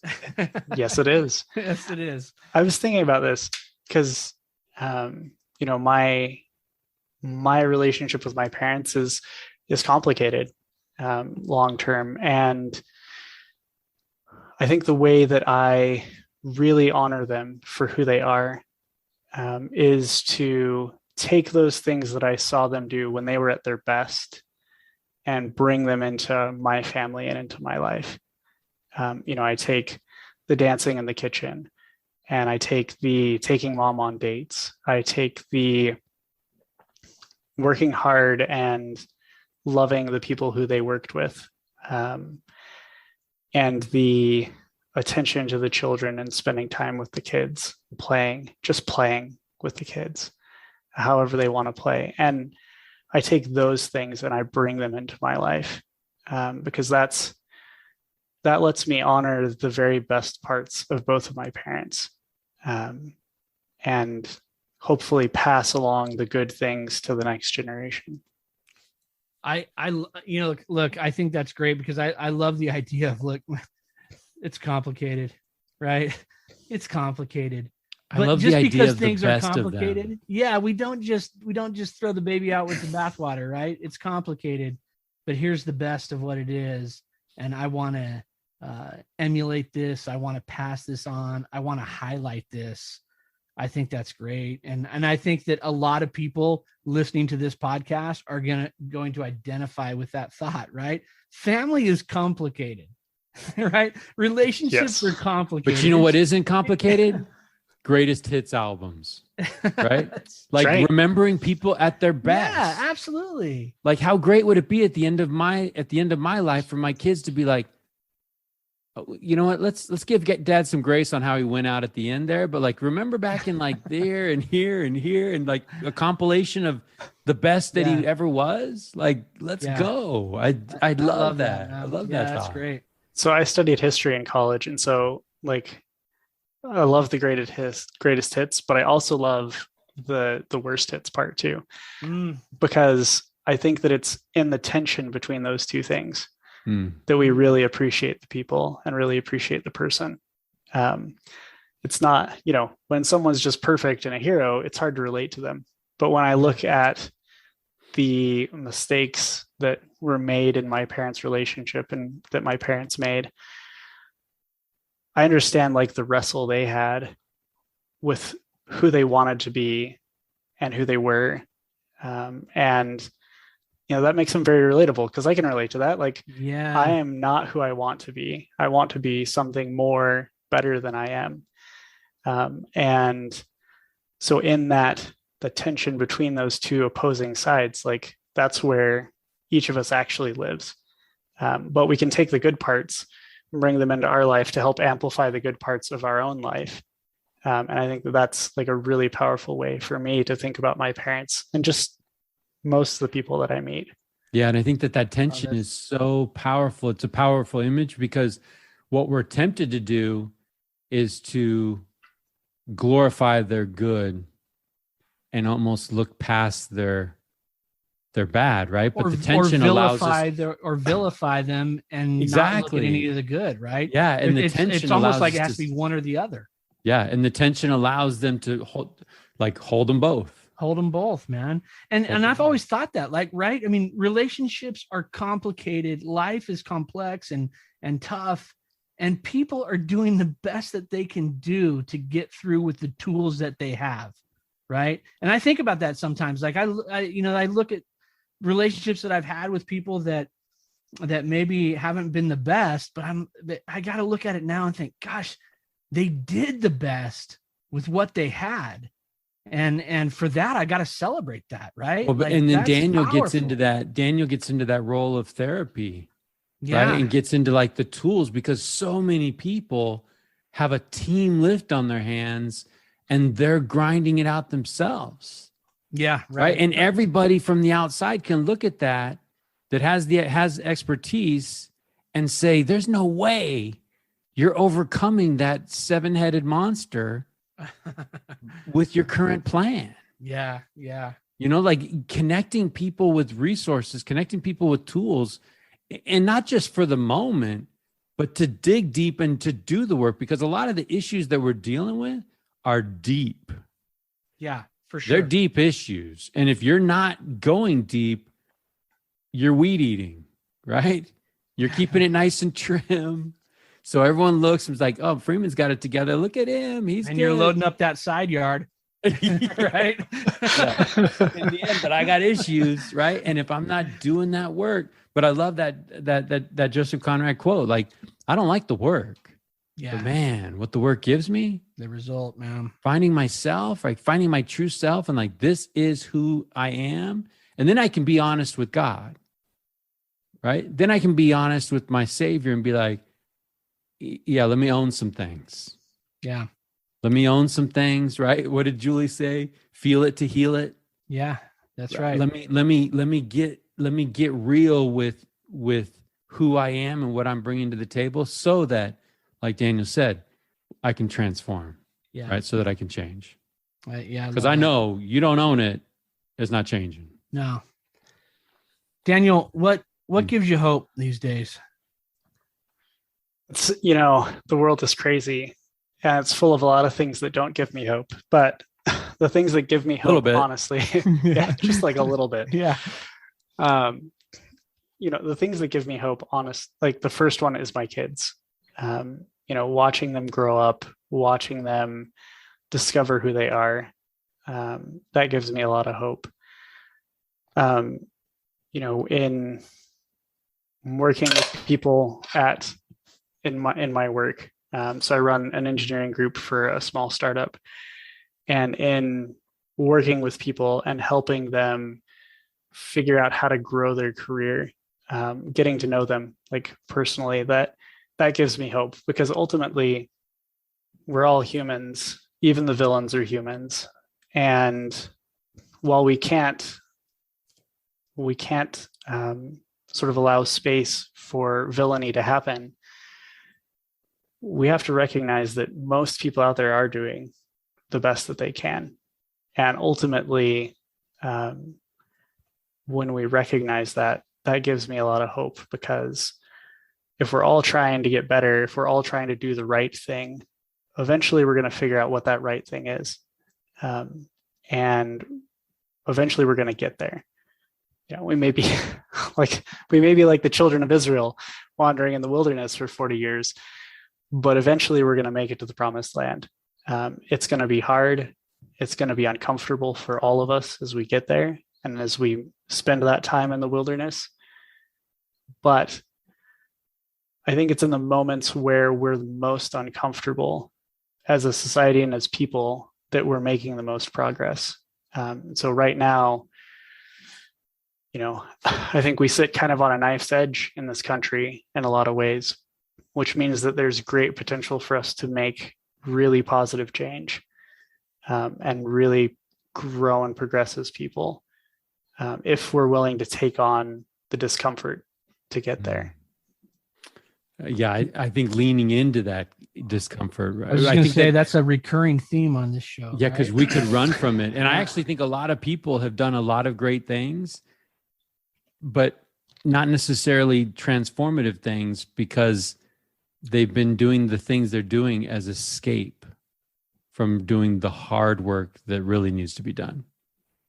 Daniel talked about those trade-offs. You can go be an amazing widget maker, and maybe there's some things at home that you need to be dealing with, but I'm going to be at the widget factory because home right now is kind of uncomfortable, And so you're getting all of these accolades maybe in one aspect, but the real work, the uncomfortable work, isn't being done because human nature, we don't like to be uncomfortable. Yeah, we don't. Dan, before we run out of time, man, I feel like we just want to keep this thing rolling, Tyler, but who else would you like to honor as you think about where you're at in your life right now, and those people that have come along the way and had an influence? Who would you like to honor on your time with us? There's so many people. I have been blessed to have many people to guide and steady me and befriend me at just the right moment throughout my life. One that really stands out for me and always will was the stake president. Stake president's he's in charge of multiple congregations in the church, and he befriended me. He was a fellow cyclist. He found out that I rode bikes right as I was in the process of going through the tail end of my first marriage, leading into the divorce. And I watched him and his family, and I watched his service to the people of the area, the people of those congregations. And I wound up, I would not be in Utah if it was not for him. Wound up on his couch late one night with his family, like as Christmas is approaching, just pouring out my heart to him. And he really provided me with an example and confidence and a steady hand when I needed one. And I've had many great leaders through my life who've influenced me in similar ways. But here was a man who spent until 1 o'clock in the morning at a hospital with a a congregant who was dying of cancer and then was out on his bike with me at 5 a.m. the next morning. Just being there, just being someone who I could enjoy being around. And, that service, that's a service that I will never be able to repay, and that I'll always honor, by trying to follow that example, but also by keeping it in remembrance.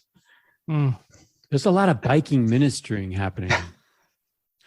Yeah, I mean, it's a good place to minister. It's been a theme. Yeah, I mean, dad coming home with the ice on the beard, and I mean, there's all kinds. It's been around for a while in your life. So that. Daniel, I do gotta ask this, and I hope, is there anybody else that comes to mind? I don't want to cut you off. Oh, I mean, young men's leaders who had us staring up at the stars at night and asked us about Christ and our relationship with him. Close friends who took me out to lunch when I needed to go out to lunch and talk. There are many people. I love that. It would be a very long list. Talk about those long lists of little miracles. And I know, Tyler, that's your language, right? I mean, yeah, I think that as we look back, we see these lunch conversations or little nudges or, hey, this or hey, that. I do have to ask this question because you're an artist, you're a musician, you are a small engine repair person. You are a Renaissance man, a true Renaissance man. I think maybe you get the tinkering from your dad, it sounds like, or the capacity for engineering and for tools. You have a superpower, right? As far as code writing, I think in 2021, that's probably the closest thing to superpower there is, having the ability to write and develop software. How would you describe the process that you've gone through to identify your gifts? And what advice would you have for somebody that is sitting there listening to this saying, well, I wish I could be like Daniel. I don't have any gifts. Yeah, that's me. Go ahead. Tell me. Don't worry, Tyler. I'm just like mediocre at all those things. Asking for a friend. Yeah, that's right. Somebody I know.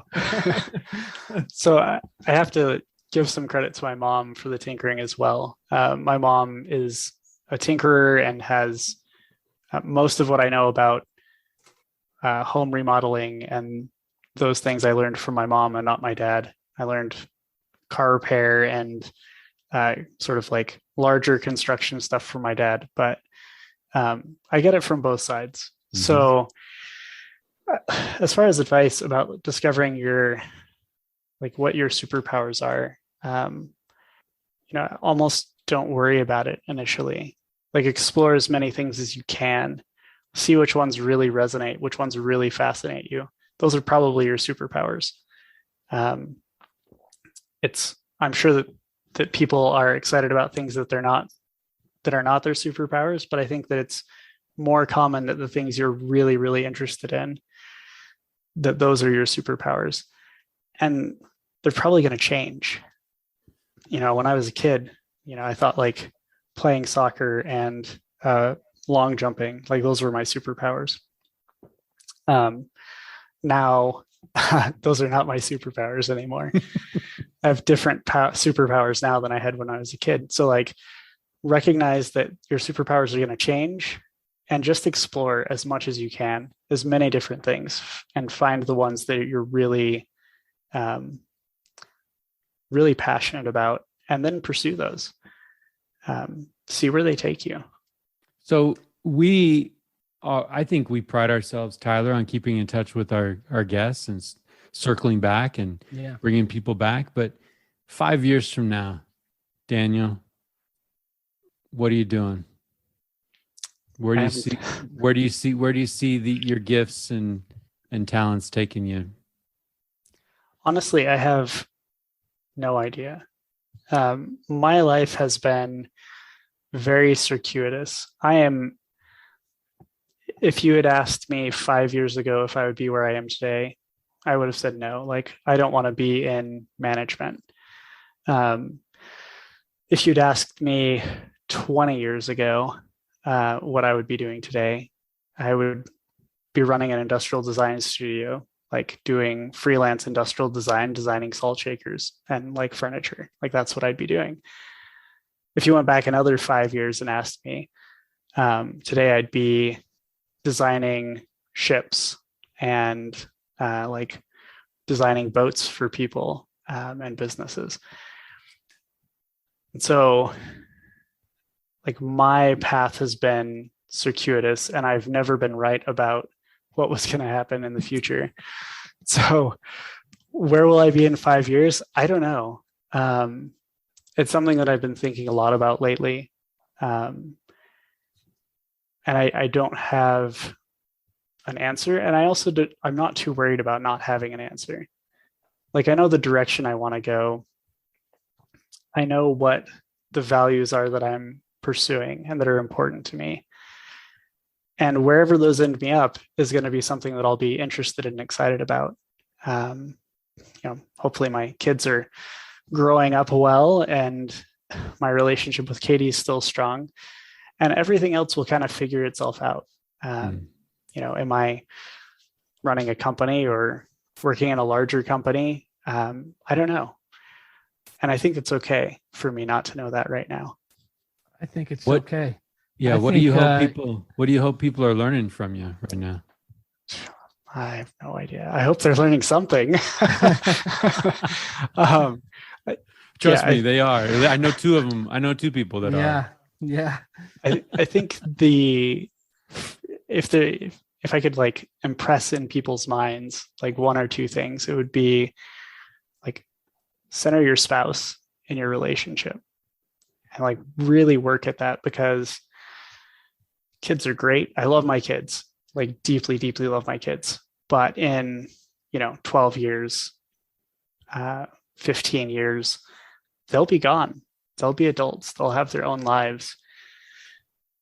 And if I haven't centered Katie and Katie hasn't centered me, we're going to arrive at that time and we're going to be stuck in a house with a stranger that we don't know. So like center your spouse. Remember that it's in the gray areas. It's in that tension between our best moments and our worst moments that we can really understand our faith. I think when I was young, it was easy. The gospel was simple. Or commandments, you followed the commandments, you were good. And as you probably, you're adults, as you've lived life, it's not that simple when you're older. There's a lot more to it. And there are conflicting ideas that you have to reason about and hold. And so like embrace that tension and know that like no person is defined by their best moment or their worst moment. And that you're not defined by your best moment or your worst moment. You're defined by the person that exists and the tension between those two moments. And as you grow and as you change, like your best moments will hopefully get better and your worst moments will hopefully get less bad.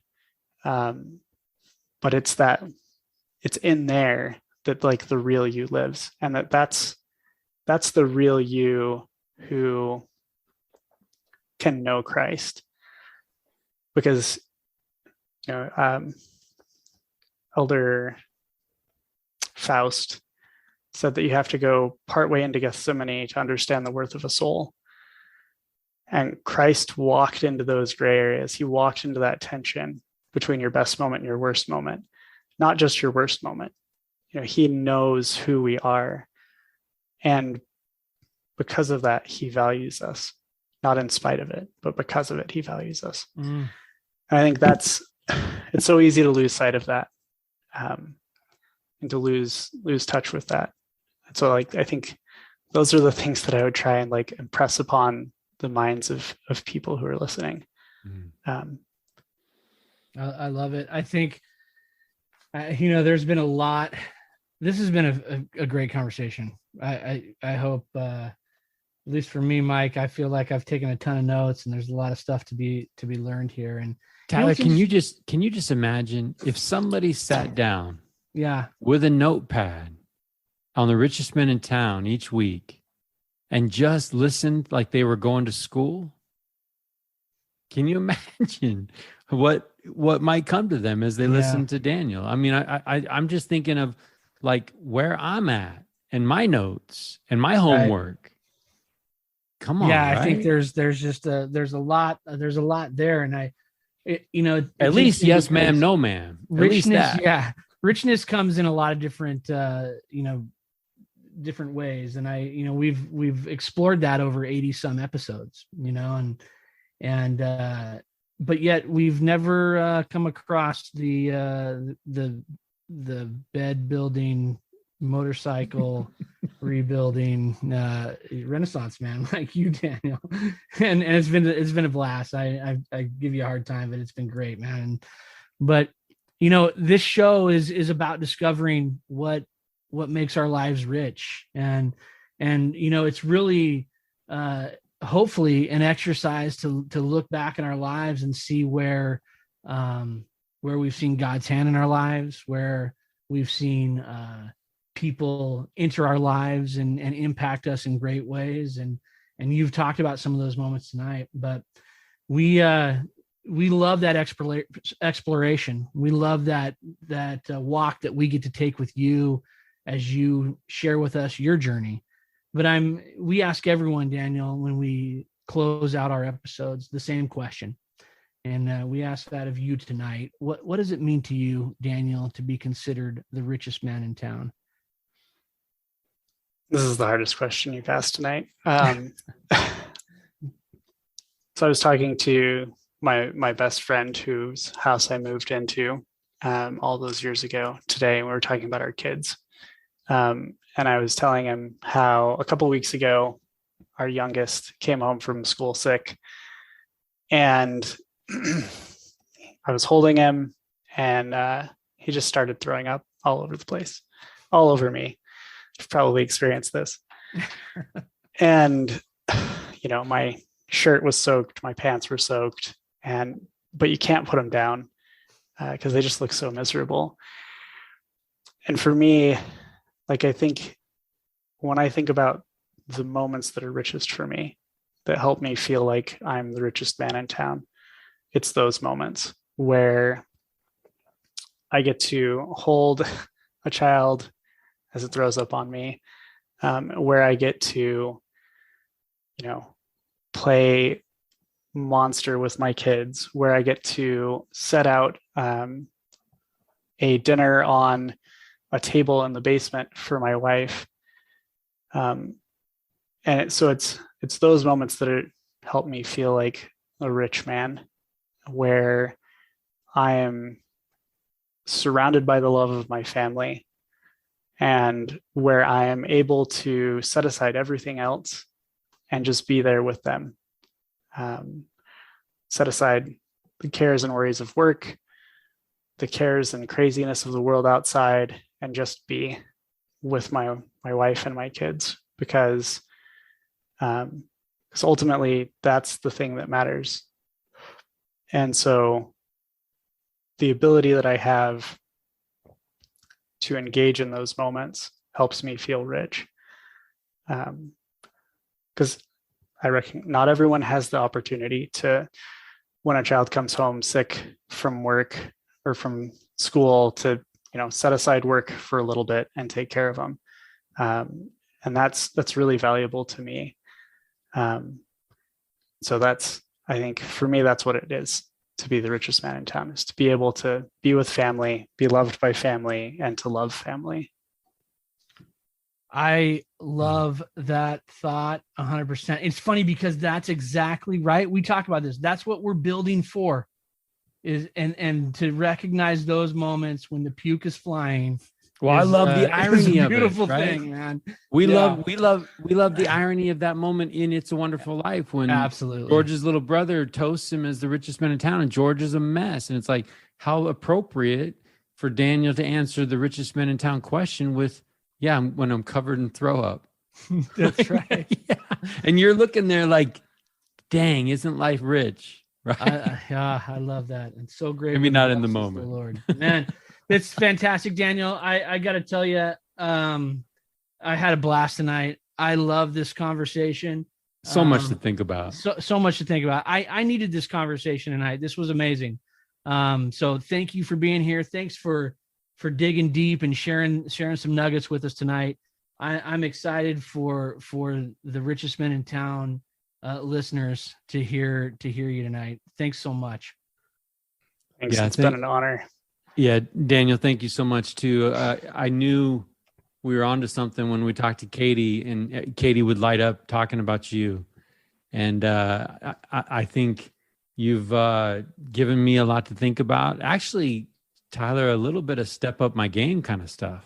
Yeah. You don't want to get those if we were still dating comments anymore. You know what I mean? Yeah, I got some work to do. But no, I mean, I think it's important. Like, life isn't about mailing it in, right? It's not. Yeah. This isn't just a read through. We've got real things happening in these moments. Hopefully, we can have that clarity that you've shared with us tonight. So thank you so much for the lessons, man, for your time and for the way you show up and for the way you're living your life. Appreciate it. Yeah, Daniel, we appreciate you. Make sure you tell Katie and the kids we said thank you for sacrificing some time tonight, and enjoy the rest of your night. Thanks for being with us.